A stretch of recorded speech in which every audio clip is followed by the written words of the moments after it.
Selamat Natal untuk kita semua. Pada hari Natal ini kita berkumpul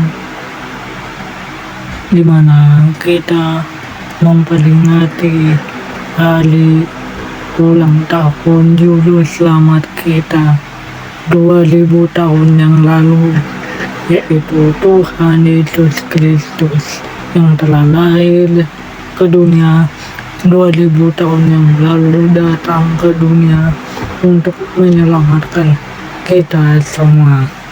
Kembali lagi dalam program Extending Grace, menyebarluaskan kasih karunia. Pada hari Natal ini saya mengambil tema Joy to the World, kabar sukacita bagi semua bangsa. Terdapat dalam Lukas 2 ayat 10 sampai 11. Sekali lagi dengan tema Joy to the World, kabar sukacita bagi semua bangsa atau seluruh dunia.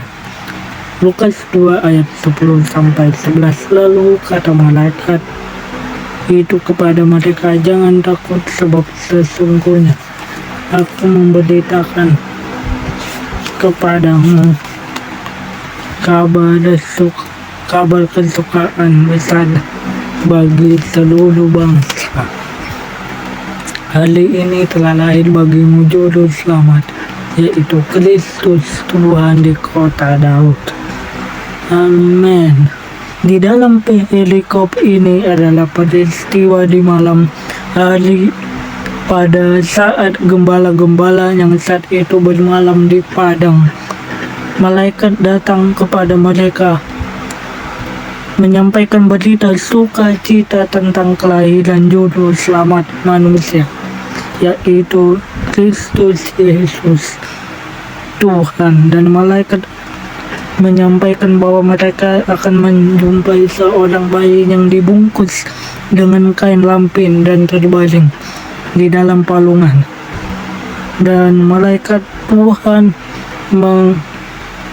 menyatakan kemuliaan Allah ada di tempat yang maha tinggi, dan damai sejahtera bagi manusia yang berkenan kepadanya. Jadi di sini kita melihat bahwa yang pertama, kabar sukacita besar telah tiba. Kabar sukacita besar telah datang, yaitu juru selamat telah lahir. Ya, juru selamat. Kata juru selamat dalam bahasa Yunani soteria, yang berarti menyelamatkan, membebaskan, melepaskan. Ya, melepaskan. Ya, selamat, diselamatkan, menyelamatkan. Jadi Yesus datang untuk menyelamatkan saudara dan saya yang telah jatuh ke dalam dosa dan kehilangan kemuliaan Allah. Yang kedua, damai sejahtera. Ya, jadi Kristus lahir di Bethlehem untuk memberikan damai sejahtera. Itu pendahuluan. Selanjutnya, kelahiran Yesus Kristus untuk menebus dan mengampuni dosa manusia di dunia. Kolose 1 ayat 14. Di dalam Dia kita memiliki penebusan kita, yaitu pengampunan dosa. Ya, di dalam Dia kita memiliki penebusan kita, yaitu pengampunan dosa. Dalam kitab ini Rasul Paulus menjelaskan bahwa ketika dia menerima kasih karunia Allah, dia bersyukur kepada Allah atas pengampunan dosa yang telah disediakan melalui kedatangan Kristus yang telah lahir di dunia untuk mati di kayu salib untuk menembus dosanya dan dosa manusia, dan oleh karena kasih karunia Rasul Paulus meyakini bahwa semua dosanya sudah diampuni, dan oleh karena Yesus telah lahir ke dunia untuk menjadi juru selamat manusia di dunia sehingga kita beroleh hidup yang kekal. Manusia telah berdosa, dikatakan Roma 3 ayat 23, kehilangan kemuliaan Allah. Upah dosa adalah maut, kematian selama-lamanya di neraka. Tapi ada kabar baik, Yesus lahir untuk menebus, mengadakan penebusan bagi saudara dan saya. Yang selanjutnya kita akan baca di dalam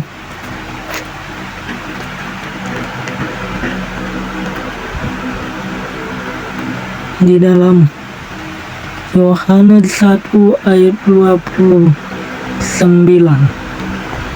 Yohanes 1 ayat 29.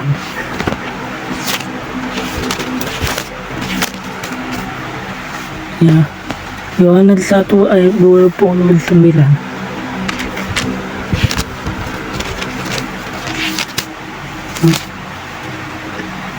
Pada keesokan harinya Yohanes melihat Yesus datang kepadanya, dan ia berkata, "Lihatlah anak domba Allah yang menghapus dosa dunia." Jadi kedatangan Kristus, kelahirannya ke dunia adalah menghapus dosa dunia. Manusia adalah ciptaan Tuhan Allah yang sempurna, diciptakan oleh Allah dengan buatan tangannya sendiri. Tetapi akibat dosa manusia terpisah dari Allah dan jauh dari Allah selamanya. Manusia yang berdosa tidak dapat lagi bersekutu dengan Allah. Usaha manusia untuk kembali kepada Allah dengan menghapus dosanya sendiri tidak akan mampu dilakukannya, dan tidak sanggup menghapus dosanya pribadi dengan perbuatan dan amal baiknya. Tidak sanggup menghapus dosa pribadinya, karena manusia adalah keturunan orang berdosa dan berstatus sebagai orang yang berdosa. Manusia berstatus sebagai keturunan orang yang telah berdosa. Tetapi ada kabar baik. Tuhan Yesus Kristus, anak domba Allah yang tidak bercacat, tidak bercela, lahir di dunia di kandang domba untuk menjadi domba Allah yang sempurna dan sejati untuk menghapus dosa dunia. Jadi Yesus adalah domba yang sejati, domba Allah yang sejati, yang tidak berdosa, tidak bercacat celah, menghapus dosa dunia. Dan oleh kekayaan kasih karunia Allah kita beroleh penebusan, yaitu pengampunan dosa. Efesus 1 ayat 7. Sebab di dalam Dia dan oleh dadanya kita beroleh penebusan, yaitu pengampunan dosa, dan menurut kekayaan kasih karunia-Nya. Kolose 1 ayat 14 yang tadi kita sudah baca. Di dalam Kristus kita memiliki penebusan, yaitu pengampunan dosa. Jadi pengampunan itu adalah pemberian yang diberikan oleh Allah di dalam Kristus yang telah lahir ke dunia, mati di kayu salib, bangkit di hari ketiga. Juru selamat telah lahir ke dunia. Lukas 2 ayat 10 sampai 11 yang tadi sudah kita baca. Ya. Namun kita bisa baca juga di ayat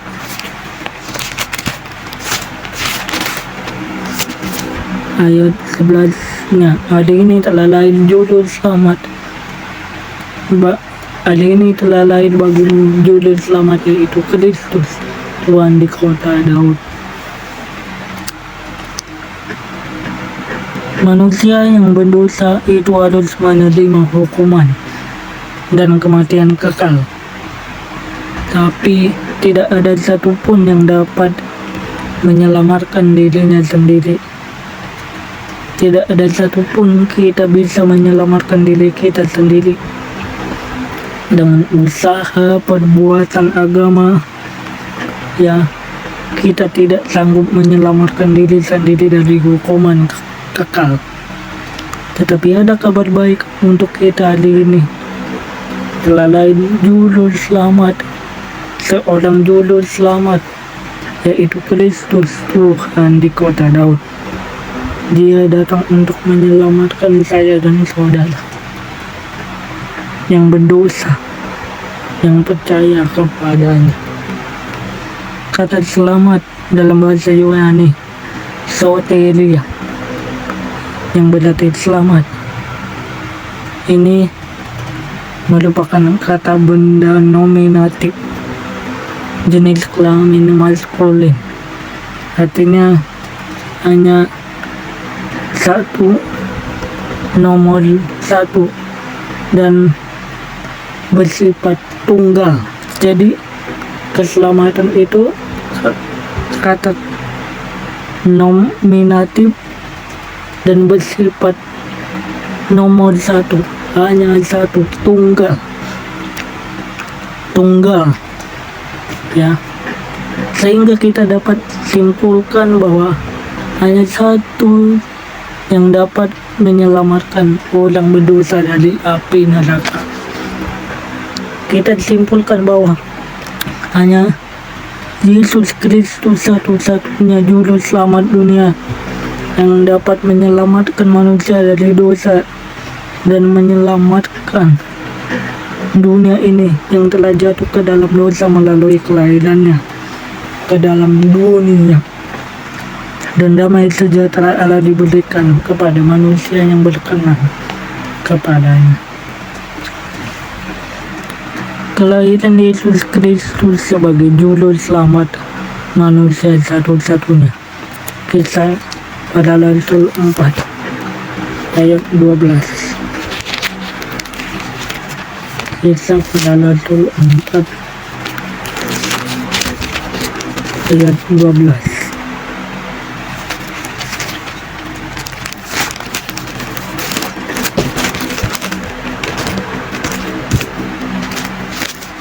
Dan keselamatan tidak ada di dalam siapapun juga selain di dalam Dia.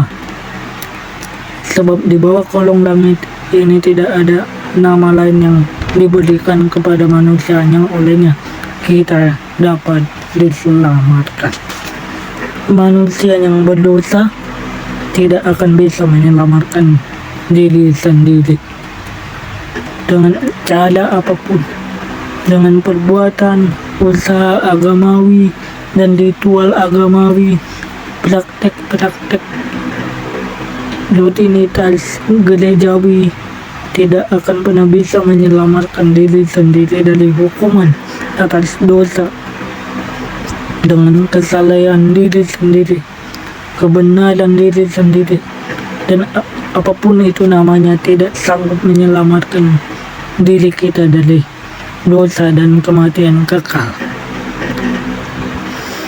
Tetapi hari ini, 2000 tahun yang lalu, Yesus Kristus juru selamat manusia datang sebagai manusia di dalam dunia untuk menyelamatkan orang berdosa, supaya setiap orang yang percaya kepadanya tidak binasa, melainkan beroleh hidup yang kekal. Yohanes 3 ayat 16. Keselamatan adalah kasih karunia Allah. Efesus 2 ayat 8 dan 9. Sebab oleh karena kasih karunia kamu diselamatkan karena iman. Itu bukan hasil usahamu, tetapi pemberian Allah. Itu bukan hasil pekerjaanmu. Janganlah ada yang belum megahkan diri. Kasih karunia adalah pemberian Allah secara cuma-cuma, yaitu Kristus Yesus. Dalam Kristus Yesus untuk menyelamatkan manusia. Dan karena iman dalam Yesus Kristus, manusia beroleh hidup yang kekal. Karena tidak ada satupun dari kita yang bisa dapat menyelamatkan diri sendiri dengan usaha dan perbuatan baik. Sehingga ketika Yesus lahir ke dunia, memberikan jaminan keselamatan oleh karena kasih karunia-Nya. Jangan ada dari kita yang memegahkan diri, merasa paling hebat. Tidak perlu Tuhan Yesus, merasa paling suci, merasa paling kudus di hadapan Tuhan. Tetapi kita diselamatkan oleh karena kasih karunia Allah. Untuk itu Yesus datang dari surga, datang dan lahir ke dunia untuk menyelamatkan kita dari kematian kekal untuk hidup yang kekal. Keselamatan dalam bahasa Yunani soso atau soso, yang berarti keselamatan yang diberikan. To save dalam bahasa Inggris. Ini kata ini berbentuk primer, yaitu sesuatu yang dilakukan oleh pribadi tertentu yang diberikan kepada orang lain. Jadi keselamatan itu artinya menyelamatkan, yaitu memberikan atau melindungi secara alfiah atau kiasan. Jadi kasih karunia adalah keselamatan yang diberikan oleh Tuhan Allah secara cuma-cuma, free, gratis, tidak dipungut biaya, tidak diusahakan, tetapi diberikan cuma-cuma di dalam Kristus Yesus. Dan semua adalah pemberian Allah, bukan hasil usaha kita atau perbuatan baik agama kita, bukan karena kartu tanda penduduk kita berKTP berstatus Kristen. Meskipun itu perlu, kita semua diselamatkan karena kasih karunia di dalam Kristus yang telah lahir menjadi manusia. Selanjutnya, Yesus Kristus lahir ke dunia membawa rahmat Allah. Lukas 1 ayat 46 sampai 54. Saudara bisa baca sendiri di rumah saudara masing-masing. Lukas 1 ayat 46 sampai 54. Dalam perikop ini adalah kisah tentang seorang perawan yang bernama Maria, yang saat itu malaikat Allah, malaikat Tuhan menjanjikan bahwa ia akan mengandung daripada Roh Kudus, dan mereka disebut sebagai keturunan orang yang berbahagia, yaitu Yusuf dan Maria. Allah mengatakan bahwa mereka keturunan sebagai orang yang berbahagia karena Di situ dikatakan bahwa anak yang akan lahir itu membawa rahmat Allah kepada manusia, dan rahmatnya sampai selama-lamanya, sampai turun-temurun. Oleh karena itu, ketika saya dan saudara hari ini merayakan Natal, saudara dan saya menerima rahmat dalam bahasa Arab. Makanya surga itu disebut rahmatul. Saudara kita Muslim berkata, semoga pulang ke rahmatullah, tunjukkanlah rahmatmu, tunjukkanlah hidayahmu. Kalau mereka berkata demikian kepada Tuhan. Dan rahmat itu,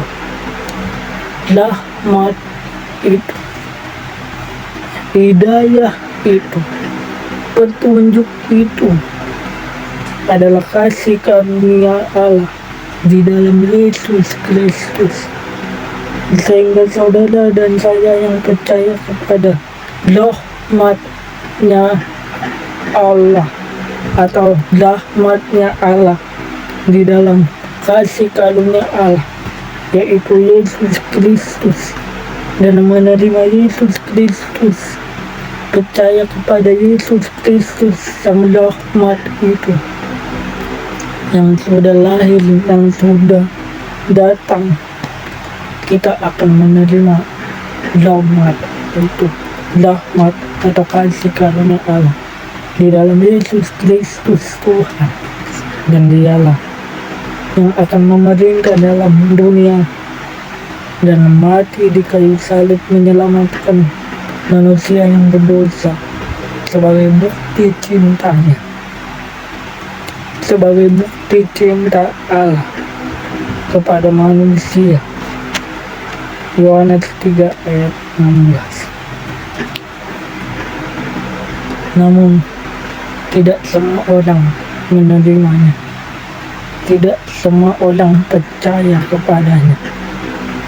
Mungkin ada beberapa dari saya dan saudara yang masih meragukan, masih bimbang, seperti orang-orang agamawi tidak percaya,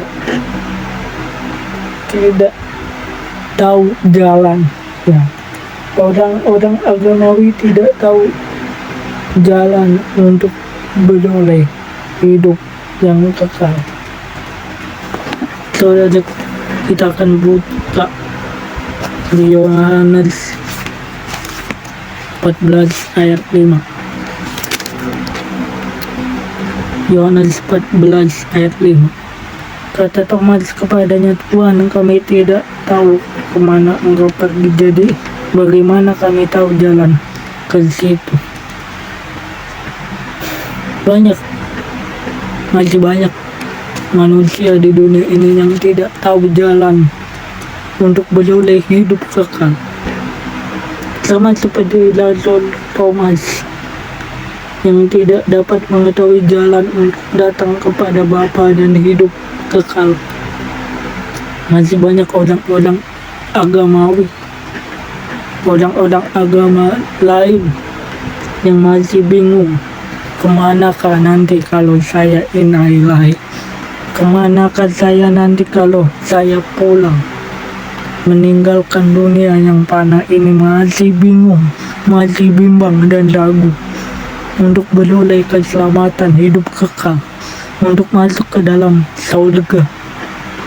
Tapi ada kabar baik untuk saya dan saudara. Tuhan Yesus Kristus, Allah yang menjadi manusia, datang ke dalam dunia, ya, lahir ke dalam dunia untuk menunjukkan jalan, untuk memberikan jalan kepada kita untuk datang kepada Bapa. atau jalan untuk beroleh hidup yang kekal masuk surga dengan cara mati di kayu salib dan bangkit kembali. Dan hanya Dia satu-satunya jalan itu sendiri. Dialah jalan itu sendiri. Dia bukan salah satu jalan, tapi Dia satu-satunya jalan tunggal, yaitu untuk beroleh hidup kekal masuk ke surga karena kasih karunia Allah yang besar untuk dunia yang terhilang karena dosa. Untuk itu Dia lahir ke dunia. Makanya di dalam kitab agama lain dikatakan,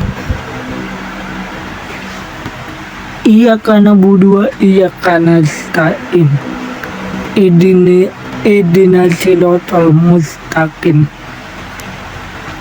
Hanya kepada Engkaulah kami menyembah dan kepada Engkaulah kami memohon pertolongan. Tunjukkanlah kami jalan yang lurus. Orang-orang di luar sana masih berkata, tunjukkanlah jalan bagi kami, jalan yang lurus supaya kami tidak ke neraka. Ya, tidak ke neraka. Mereka masih minta petunjuk. Orang-orang di luar sana masih minta petunjuk kemana, seperti lagu atas. Kalau mati aku kemana? Jadi mereka masih minta petunjuk untuk jalan bagaimana untuk ke surga dan tidak ke neraka. Tetapi ada kabar baik, Yesus lahir, Yesus datang menunjukkan jalan, dan Dia sendiri, Dia pribadi sang jalan kehidupan untuk masuk ke dalam surga. Yang Yohanes 14 ayat 5 dikatakan di sana seperti perkataan Thomas tadi kan. Yohanes 14 ayat 5, ya, kata Thomas, Tuhan, kami tidak tahu kemana Engkau pergi, bagaimana kami tahu jalan ke situ? Ya, dalam bahasa Yunani lege atau Thomas kire ki oidamen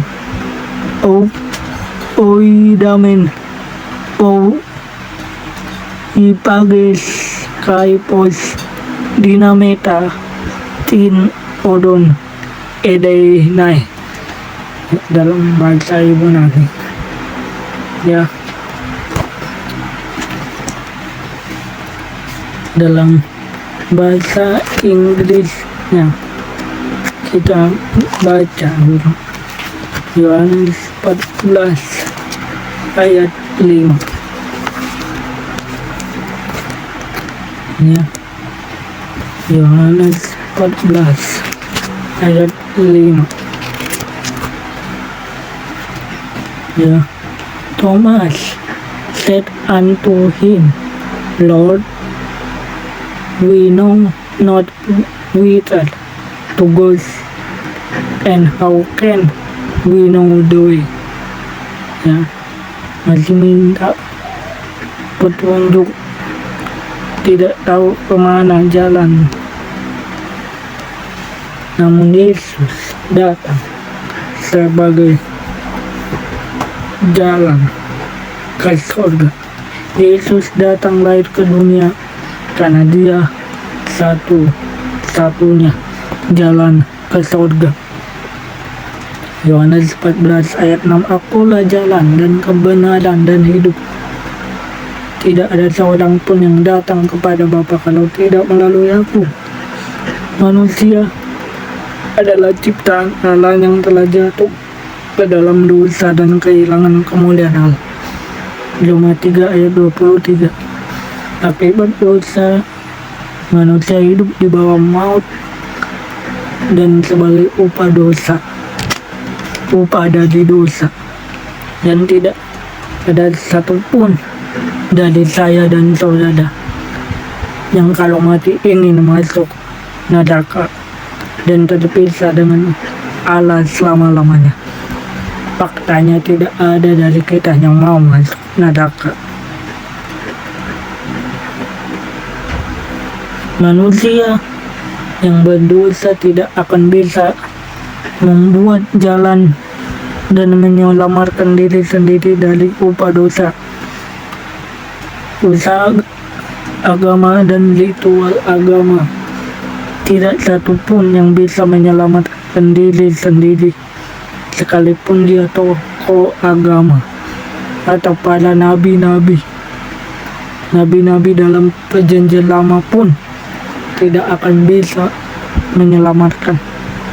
Tapi ada kabar baik melalui firman Allah yang menjadi manusia.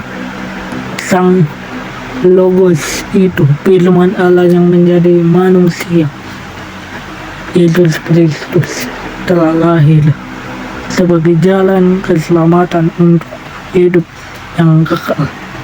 Hanya Dia yang dapat menyelamatkan kita dari kematian kekal kepada hidup yang kekal. Dialah jalan untuk datang kepada Bapa. Dialah jembatan itu sendiri.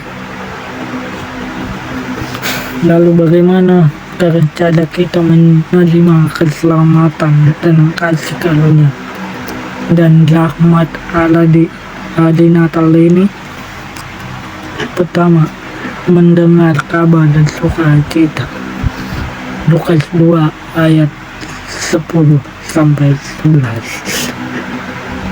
Telah lahir bagimu juru selamat, yaitu Kristus Tuhan di kota Daud. Damai sejahtera di bumi di antara manusia yang berkenan kepadanya. Jadi yang pertama, mendengar kabar sukacita dari surga.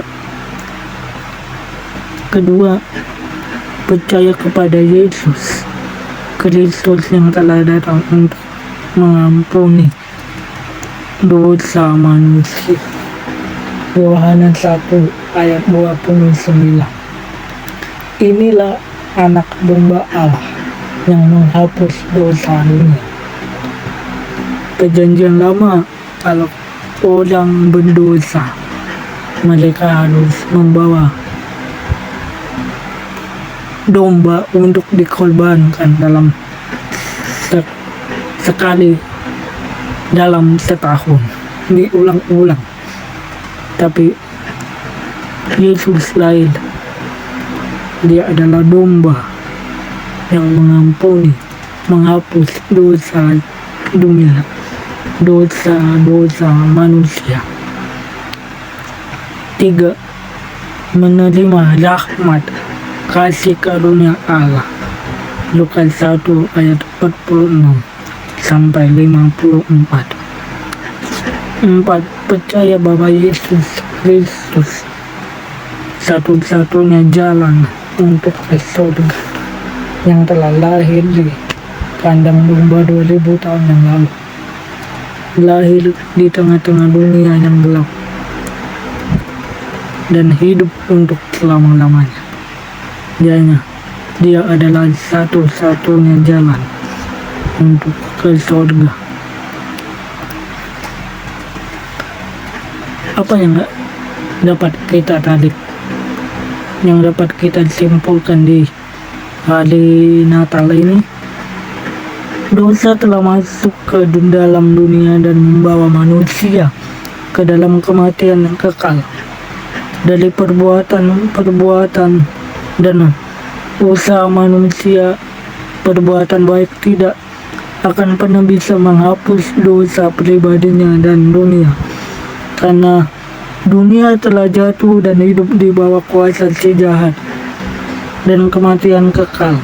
Tetapi ada kabar baik bagi saya dan saudara, yaitu ada kabar sukacita untuk dunia yang berdosa ini, yaitu Yesus Kristus, firman yang telah lahir menjadi manusia, lahir ke dunia di kota Bethlehem untuk menyelamatkan orang berdosa, karena Dia adalah juru selamat manusia yang tidak berdosa.